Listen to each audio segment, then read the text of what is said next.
Raider Nation, what's good? Merry Christmas. Jesse Merrick here. Welcome to another episode of the Silver and Black Sports Network podcast. For those of you guys watching the show, you can see I'm not in the normal studios. I'm on the road for the holidays, but I will be back in town for that game against the Giants this weekend, so you'll be catching me at Allegiant on Sunday.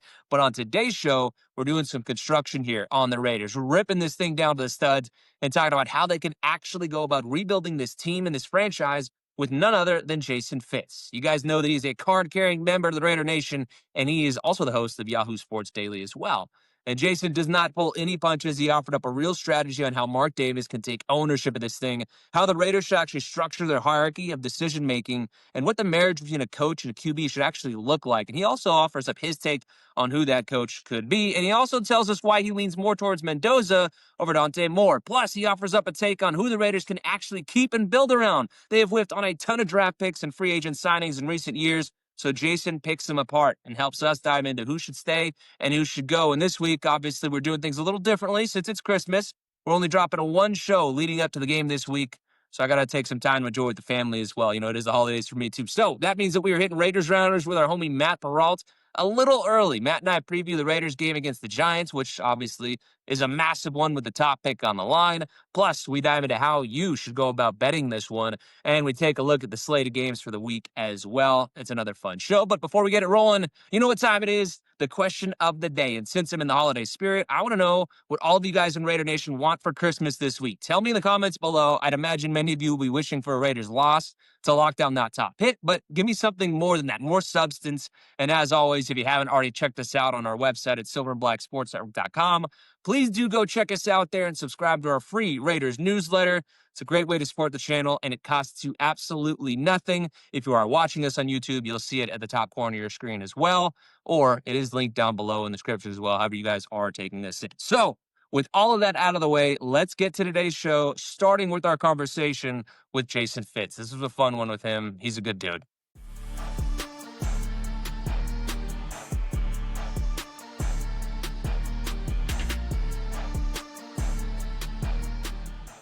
All right, Fitz, it's obviously been a rough year for the Raiders. They're sitting here, not too hot on the season. Safe to say the Pete Carroll experiment did not work out. I'm curious for you as a fan, but also a media member that can look at this stuff rationally. Like, how do you wrap your head around how the Pete Carroll experiment has gone for the Raiders?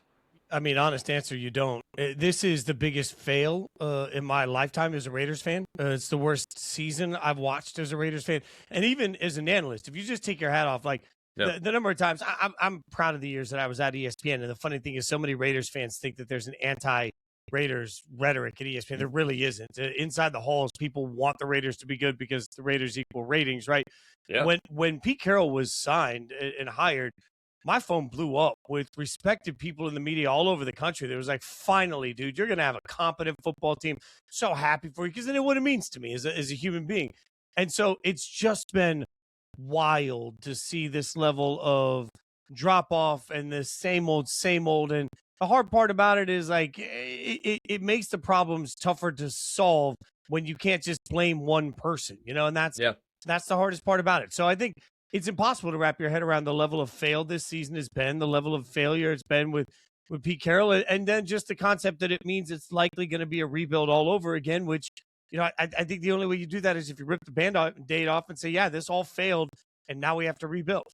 Yeah, and so my question to you then is, like, how do you go about doing that? Because I'm with you. Like, it sucks doing this constant, staff turnover, like wash, rinse, repeat, fire a coach, hire a new one. Like, there's just no foundation built.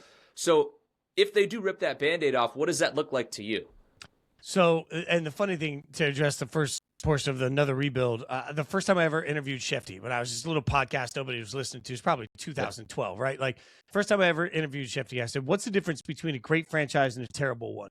And without hesitation, Shefty said continuity. Continuity is everything. Well, you can't accomplish continuity if you constantly have the wrong people in the room. So I don't know why it's gone so bad. But to answer your question of how I would rebuild this, there are a few things that I would do. Number one, if I was Mark Davis, I would call a press conference and I would stand up at the podium and I would say the toughest thing any owner could ever say to their fan base. I would stand in front of the cameras and say, I have failed. I think it's important because fans have more knowledge than ever. They have more understanding than ever. So we need to hear Mark Davis stand up and say, I failed. And no qualifications to it, just I messed this up. Then I want to turn around and say here, we're going to get it right. And then to get it right, I think what you have to do is you have to put everybody in the building on the same clock. This is the same thing I've said to Titans fans and Jets fans and Browns fans over the last few years. Yep. When the 49ers were in that spot where they really stunk, they gave what was at the time an unprecedented 6-year contract to Shanahan and Lynch. And everybody said, well, why are you doing 6 years? You don't even know if this is, because we understand it's going to take time. And if you actually come out and for once, instead of saying, no, we're the greatness of the Raiders, none of the cliches, don't tell me why we're going to compete. Come out and just admit, look, I looked around, I failed. I've identified the wrong people. This team is not good enough to win. Talent, top to bottom, this team isn't good enough to win. Here's how we're going to do it. So then what you do is you make sure, if it's Spytech, great. If it's not Spytech, great. I don't care. You make sure that the GM is fully, you got to have one person that's in charge of everything. One person that owns every single thing. So I want that in my case to be the GM. The GM's then going to pick the coach. The coach is then going to pick all of the assistant coaches without any interference from anybody. And they're going to build the system together as one cohesive unit where they're all flowing on the same timeline in the same direction with a clear sense of direction to what matters. And to that, I talked to Jason McCourty last week on Yahoo Sports Daily. And I asked him, because he played for a winless Browns team, and then he went to the Patriots and won a Super Bowl. I said, what were the differences?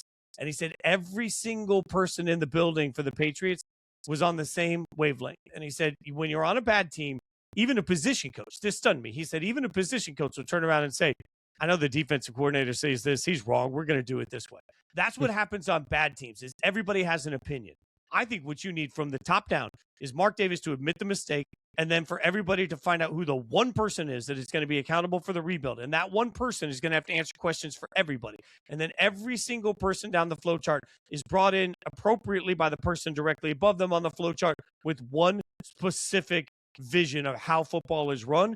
We were never going to get that. Now, all these reports that Chip Kelly and some of his positional coaches didn't even understand the offense he wanted running. Maybe Pete Carroll wanted to, like, the dysfunction is there because it was built wrong. So you got to build this thing top down very clearly with the flow chart on how business is going to be done. Yeah, and I think that's something I think, fans would really appreciate and respect, is having a true, like, hey, who's involved? Because right now there is kind of that, like, too many cooks in the kitchen feel to this thing. You hear about Brady's involvement, and then obviously, again, with Chip Kelly coming in, a guy like that has been a play caller for so long, he very clearly, like, if he's screwing up those play calls, he's very clearly not running his offense. You know what I mean? So it's just like hands in so many different areas. So I agree, having a true, like, order of operations of who to look to and who makes the decisions would be real valuable for them.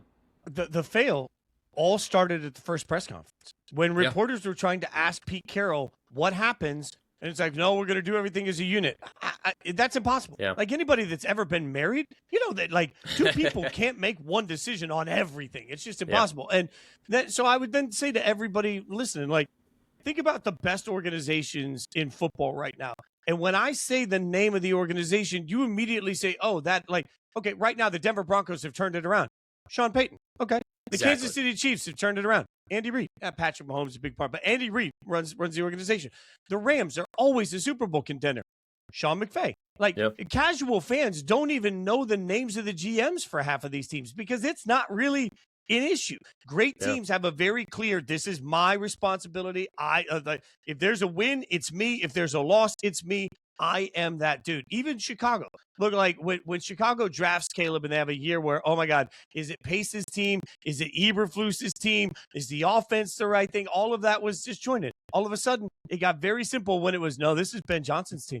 This is Ben Johnson's team. And for the Raiders, look back at that press conference. Even after they hired Pete Carroll, nobody would stand up and say, this is Pete Carroll's team. Like, I'm tired of is Brady involved? Is Brady not involved? Like, is it Pete's team? Is it Spytech? We need one man that is in charge of everything. Or woman. I don't care. Yeah, no, yeah. Well, just a tip of the spear. Long story short, that's basically what you need. And so let's assume that they keep Spytech, because I think that's probably what direction the Raiders are heading right now. In terms of a coach, are there any guys out there in that cycle that really catch your attention? It seems like a lot of defensive guys. Clint Kubiak is one of the hot offensive names because everybody wants that offensive whiz kid. But there's a lot of defensive guys in the mix as well. I'm curious for you, is there one where you're like, man, this is the guy that I would love to see lead the rebuild for the team on the coaching side?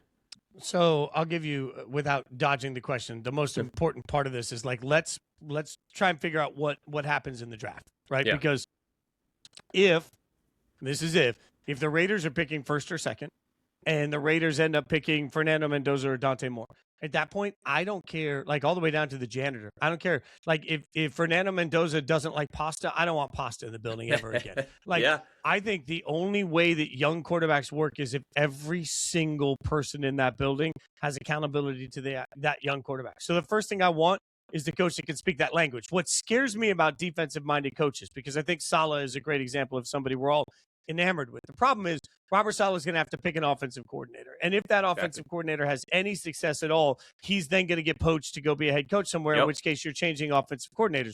Eagles are great when they have the right coordinators and not when they don't. The Lions are great when they have the right coordinators and not when they don't. The way you avoid that is you have Sean McVay as your head coach.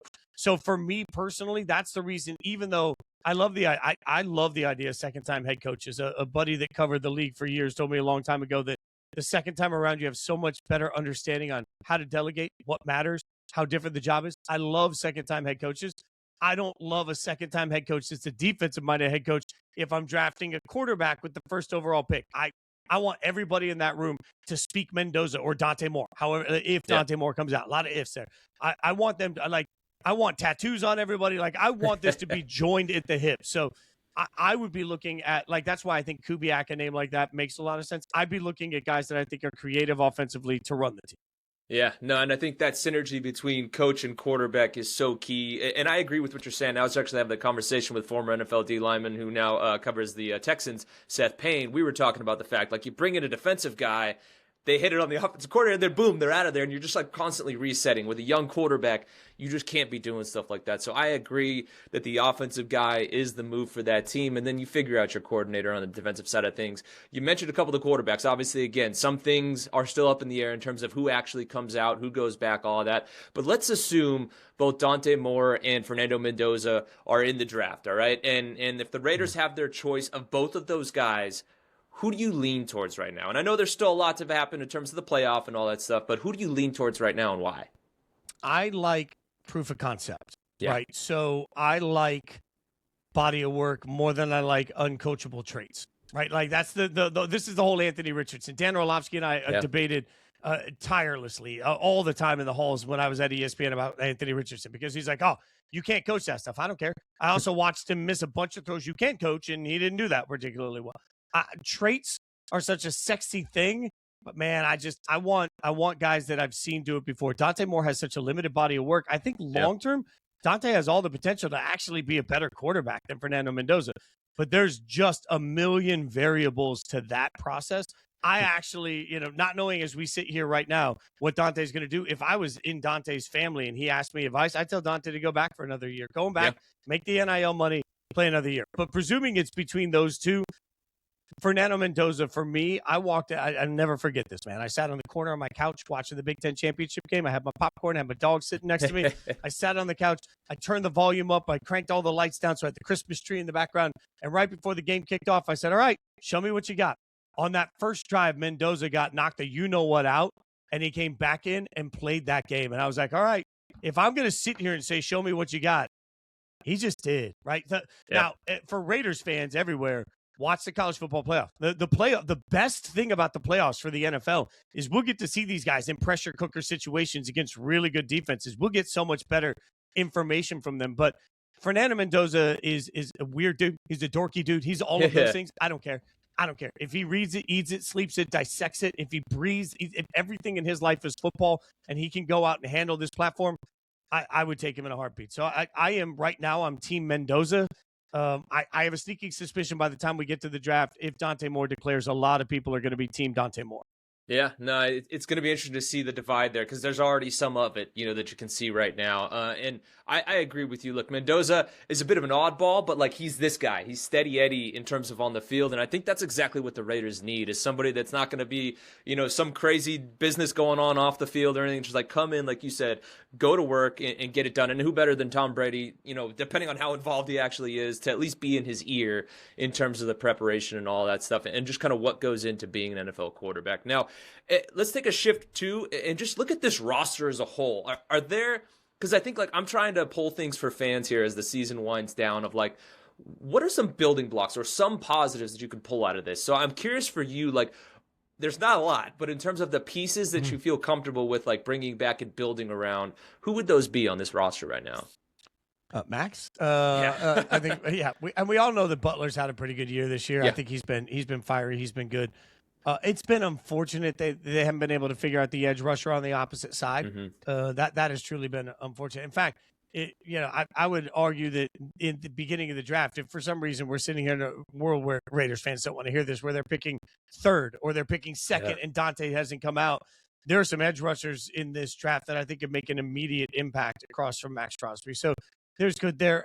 The corner situation has been so weird, and if there's no Pete Carroll next year, I don't know if that's going to be the case, but if there's no Pete Carroll, do they want to go in a complete, like he built this defense around corners that are size and length he likes. So I think we start a rebuild in the back of the secondary. The linebackers are just, unfortunately, we're watching Spillane go into New England and be Spillane still, right? So, like, I don't know. I feel like most of the defense is in need of reworking. It's early on Besh. I'd like to see Besh get a lot more time. I think there could be something there. It's early on Ashton. Like, it just is. So, honestly, here's what a buddy of mine told me years ago. If you look at your favorite team and you ask yourself how many of these guys would start on a true playoff caliber football team, if you do that exercise, if you look up and down the Raiders roster and you ask yourself today, how many of these guys would be starting for the New England Patriots? The answer is probably Max Crosby and I don't know, Brock Bowers, obviously. Yeah, Mac and Brock. That's it. That's two. So I think it's still too early to give up on Besh. It's too early to give up on Thornton. I'd like to see better coaching for him. It's too early to give up on Ashton Genty, obviously. Like the last year's rookie class, Caleb Rogers has had a couple of good games at offensive line. But if we're being honest, I think this team is probably in need of 18 new starters to become truly a playoff caliber football team. And that, when you put it that way, that's why that's such an important stat, because I look back at every rookie quarterback drafted first overall in the NFL draft, presuming the Raiders get the first pick. I looked at every quarterback drafted since 2000. And in the first year of their career, Andrew Luck is the only one that's had a winning season. In fact, Matt Stafford is the only one that was even close to 500. Every other quarterback drafted first overall is in the 3 or 4 win range. So I would tell Raiders fans that history says if Mendoza to the Raiders is the first pick, this is probably next year a 3 or 4 win football team. And if that's the case, man, you got to get 5 or 6 starters this year, 5 or 6 starters next year. Like it's a long process to get back to competitive from how low it is. Yeah, no, it really is. And that's the thing is, I think, though, if there's a quarterback in place, fans at least would be not okay with a 3 or 4 win season, but at least point to, okay, there's some building blocks and we're moving in the right direction. You hit on a lot of the guys. I'm curious on the offensive line, how many guys do you think you can bring back? And how would you go about retooling that O-line? Do you favor more building from the draft in that group, or bringing in and investing, along the offensive line free agency wise, or maybe a mix of both? Yeah, I'm going to take both. So if I was, the tenets of how I would build a football team would always be from inside out, right? Yep. So again, I'll go back to the Eagles and Lions are at their best when they had the best offensive lines in the league. So I want the best offensive line and the best defensive line. So if the Raiders take this, whatever second or third most cap space we have going into next year, if we take every dollar of that and put that on offensive and defensive line, I'm good with that. You know, if we take every draft, if you tell me that other than Fernando Mendoza, every single draft pick was an offensive lineman or a defensive lineman, I'm good with that. Got to rebuild from the trenches. Colton Miller can still play. I don't think there's any doubt about Colton Miller's ability to play. I still personally believe in JPJ. This coaching staff did not believe in JPJ. No. In fairness to this coaching staff, nobody wants it, but I have talked to several former offensive linemen in the NFL that do believe he's a better guard than a center. So maybe he's a better. I don't care. I just want everyone to figure out where he is and then put money towards the rest of it. The rest of Dylan Parham has been a disappointment to me. I covered his career in Memphis covering so much college football. I thought he was going to be a home run. He's not. He's just a guy, and he's just an inconsistent guy at that. So, if Lindenbaum is available in free agency, it would make total sense to invest a ton of money in an experienced center that can really park out everything for everybody. Put JPJ at one guard, put Colton Miller at tackle, and then you're addressing right tackle and you're addressing guard in the draft or with the rest of your free agency money. That, to me, makes the most sense. No, yeah, I think that's a great way to go about it. And look, we heard it from Adam Butler early in the I think it was in training camp, actually. He said that he thinks at one point Jackson Powers-Johnson will be an all-pro guard in terms of the skill set that he has. I recently talked to Kirk Morrison. He said he feels like he's more of a guard. The people that know ball, they say, look, Jackson is probably better suited as a guard. And again, like you said, I know fans don't love hearing that, but that just seems where that's trending. And again, why not invest in a Linderbaum there at center and let a guy come in to take the load off of your quarterback, a possible rookie quarterback coming in. So I agree with that strategy for sure. Man, Jason, great insight. Love talking to you. I'm so stoked we got you on the pod. We're going to have to do this again soon. Obviously, everybody out there has to know who you are in Raider Nation. If they don't or they haven't followed along yet, where can they find your work and what do you got cooking over the next couple weeks here? Yeah, man. Just follow me on social media. I'm everywhere, just at Jason Fitz, Fitz. And then Yahoo Sports Daily is my day job, 9 to 11 a.m., Monday through Friday on the Yahoo Sports Network, which you can get wherever you get your free TV, like Roku or Amazon Prime or, any of those services. And also on YouTube, we're out there. So we're hanging out and doing God's work. There's a lot of Raiders talk on that because of my fandom. So I tell everybody to check it out. Nah, there is for sure. Raider Nation, you guys got to tune in on all of that because, like you said, he jumps in with the Raider stuff. He keeps carrying that flag for Raider Nation, so I love seeing it. Jason, again, thanks again. So gracious with the time, and this was a good time. Appreciate you, brother. Hey, we are definitely going to have Fitz back on the show. You guys know that he has a wealth of knowledge. And also, too, I love having people who are media members, but also fans of the team. You guys know that offers a bit of a different perspective. And he's one of the good dudes. I met Jason a couple years ago over at Allegiant Stadium for one of the games. Our mutual friend, Eddie Pascal, you guys know him. I used to host a podcast with the Raiders with Eddie before he ended up leaving town. We definitely missed that guy. But, man, Fitz is a good dude, so I'm excited to have him on again. In the meantime, though, let's keep this bad boy rolling and dive into this week's installment of Raiders Rounders with our guy, Matt Perrault. All right, Matt, we're back for week 17 of the NFL season. As we always do, we got to dive into the week that was for the Raiders. We went into this one saying the Texans as 12-point favorites would cover, and the Raiders just pulled a hell of a game out of nowhere and went toe-to-toe with the Texans. Yeah, it was looking bad there at the beginning with the pick six, and you thought, oh my gosh, here we go. So you can cash the Geno throws a pick prop. That came through. But then, 21 points, I will be the first to say, I did not expect them to put 21 points up on arguably the best defense in the NFL. Geno played well. They used, it makes sense, right? Ashton Jeanty goes back to Texas. He has arguably his best and most complete game as a pro. That jives, right? That tracks with what you would expect out of the guy. So he played his tail off. Thought the defense played really well. Max Crosby played really well. A lot of positives, including the loss, right? Play hard, take a team to the brink, but make sure you lose, which is what they did. Yeah, it was like the most elegant version of the tank that fans would be looking for, in this one. And again, in a game that nobody expected them to be competitive in, especially coming off the heels at that game against the Eagles. And for me, the big thing, again, obviously, like you said it, offensively, they were able to run the ball, and that just was a total game changer for them. The thing that stuck out to me is that they just committed to that power run game. They were running behind the center of their offensive line. Their center and their two guards played really well. They still saw their struggles on the edges there, those tackles against some really good edge rushers. But, man, overall, it was just a game changer for the offense, getting Jeanty going. And you could kind of see the spark, from him. And that's one thing I want to get your take on, too, because, you're a little more tapped into the national conversation. I can get caught into a bubble sometimes, on covering just the Raiders, which has been a struggle this year because we don't get to watch a lot of good football. But overall, I'm just curious, your thoughts of a game like this can maybe change some of the narrative around there about Jeanty, because so many people I'd seen here and there, people saying, oh, he's a bust. You can't take that guy 6th overall, all this stuff. And then a game like that against, like you said, one of the top defenses in the league, and then hearing the stuff that the Texans say about that kid afterwards, do you think he kind of reminded some people hey, I'm still that dude? I do, and I'm not somebody who was completely down on the picking of Ashton Jeanty because of the narrative, or at least the game plan of the team going into the season was to win immediately. They didn't hire Pete Carroll and sign Geno Smith to come into the season expecting to play for the 1 seed. If they were going to build in that way, you would have taken a left tackle. You would have taken something different from a player perspective. But because they were trying to make noise immediately, taking Ashton Jeanty was part of the game plan. Now, it obviously has not worked out, but that doesn't mean Genty's not a very good player and not a piece. It doesn't mean he's not a piece that can help this franchise in the very near future. And I do like him a lot. I think he's got a tremendous skill set, the balance. But the thing that surprised me the most is his ability to catch touchdowns. Like, where did this come Yeah. from? We talked about it in the preseason. I bet him over for his touchdowns for rushing. I did not expect him to be this big of a weapon in the passing attack, because that was the knock on him coming out of Boise, that he is not going to catch the football or be as big of a part in the pass game. And that, I think, has wowed a lot of people in the NFL as to what he can do in the receiving game and where he'll go in the future for this offense.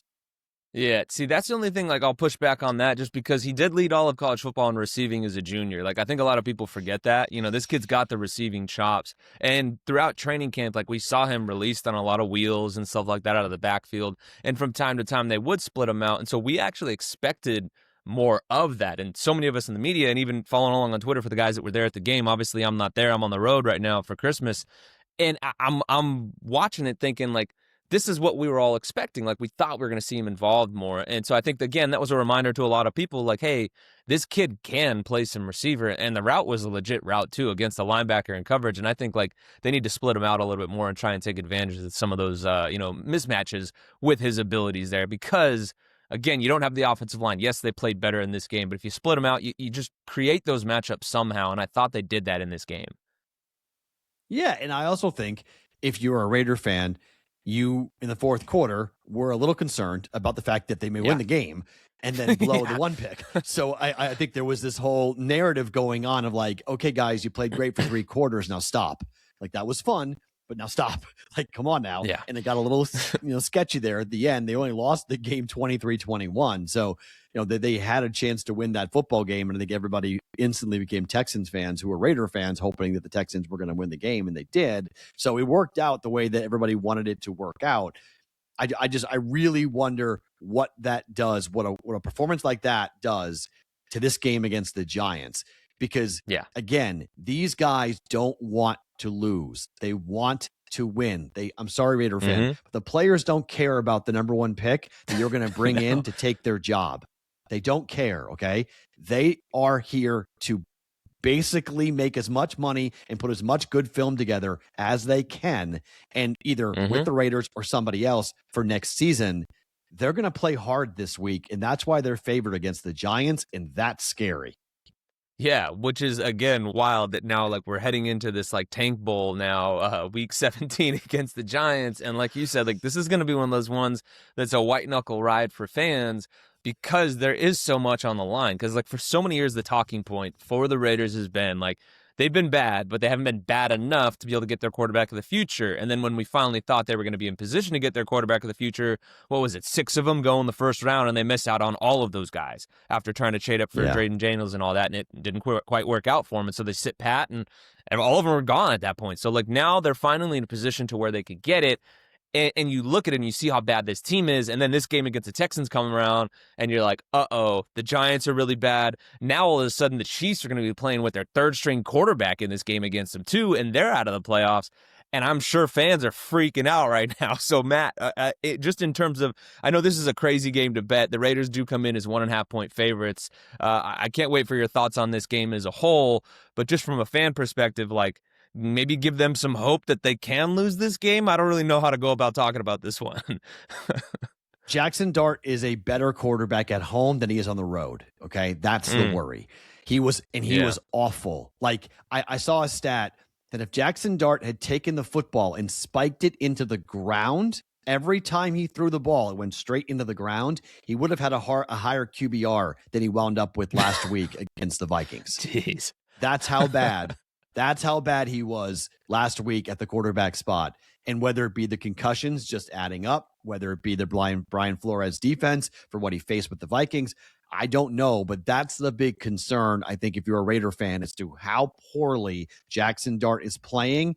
And again, Max Crosby doesn't care about your draft status. He wants to go and win a football game. So I think the Raiders are going to win, and I think it's going to be kind of a tough pill to swallow, because Raider fans do not want them to win, but I think the Raiders are going to beat the Giants.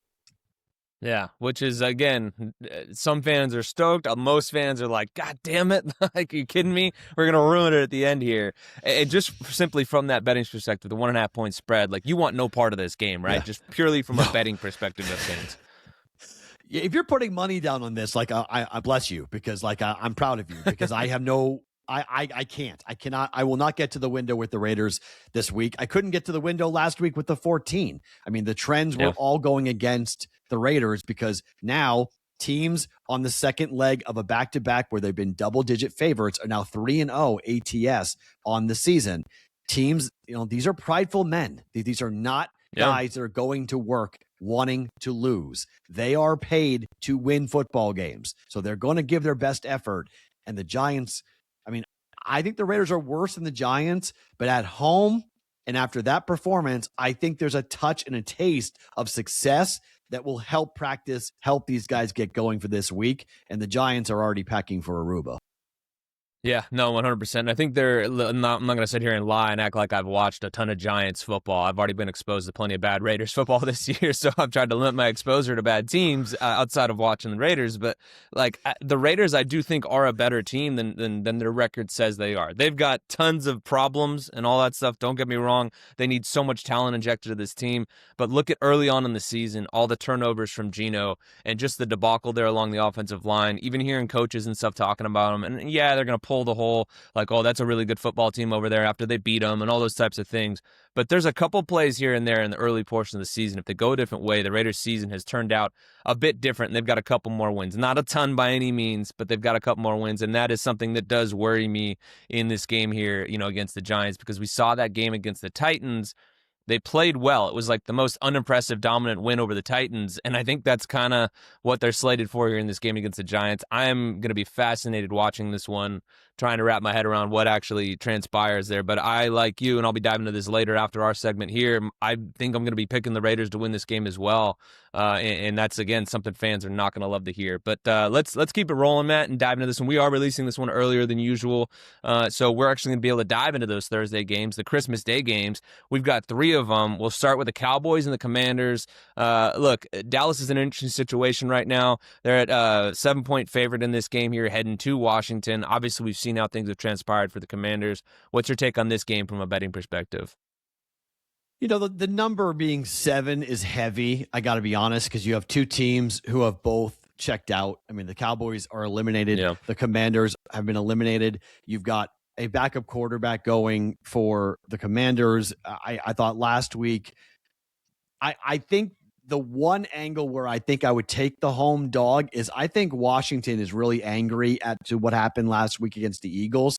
And I think getting back on the football field to play against Dallas and then to play Philly next week, I really was surprised what Nick Sirianni did. I was surprised that he ran the score up. I was surprised at the answer that he gave afterwards about the fact that, going up by 19 was better than going up by 18 when you're talking about like 5 minutes to play in the fourth quarter. Like the game was over. And you can say, 2 touchdowns, 2 2-point conversions, and a field goal. Well, that's 19. So we wanted to go up by 19. That logic doesn't fly.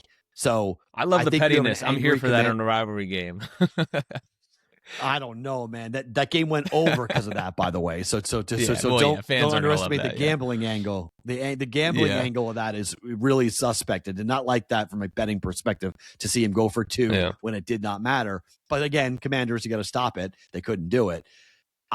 I think you take the points here. I think Washington at home is a decent play because I don't really trust the defense. It was bad to begin with for Washington. I mean, for Dallas, what are they playing for now? It's done, and they're on the road, and it's Christmas. So I like Washington.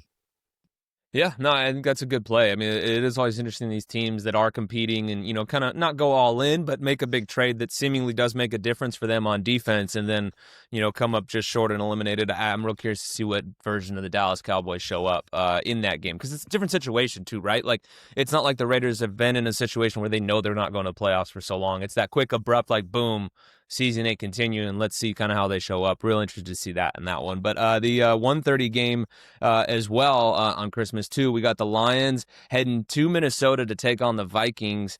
Detroit goes in as 6-point favorites in this one. The Vikings just played a bit of a barn burner against the Giants. Do you like the Lions to cover in this one?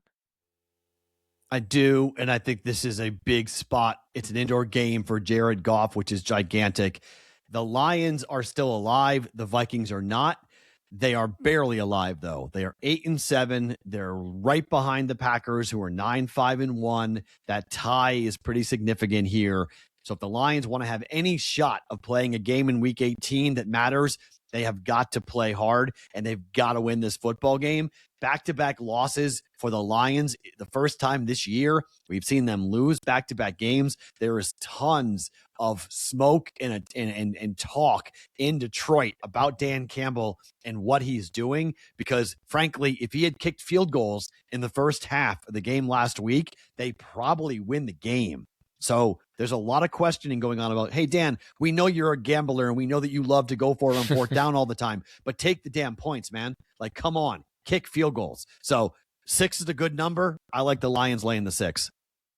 Yeah, no, big game for them, massive game for them, given all the talk for sure. Look, this is an interesting one. I don't think we had talked in the beginning of the season, like you had said it the whole way through, the Chiefs and the Broncos, in terms of the Broncos being one of the teams that you thought would have a shot at winning the division, the Chiefs not being that same team anymore.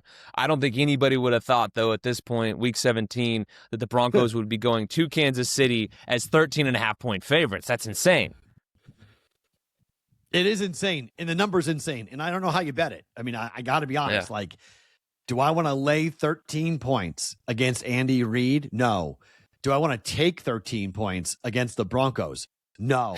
Like, this game, this is where the sports books are putting the number up so high on the shelf. They're like, hey, if you want to reach up there and get it, be our guest, but we're not going to make it easy for you. You got to really work. And this has backdoor cover written all over it. I have no idea who this third string quarterback is for the Chiefs. I have no clue. Can the guy play? Can he do anything with an NFL offense? I have no idea what to do with this game except watch it, and just, if you hate the Chiefs, this could be really embarrassing on Christmas. This could be 30-3 type of game when it comes to what the Broncos, if they have the chance to do it. This could really be a cathartic win for a lot of Bronco fans who have had to suffer through watching the Chiefs for almost a decade.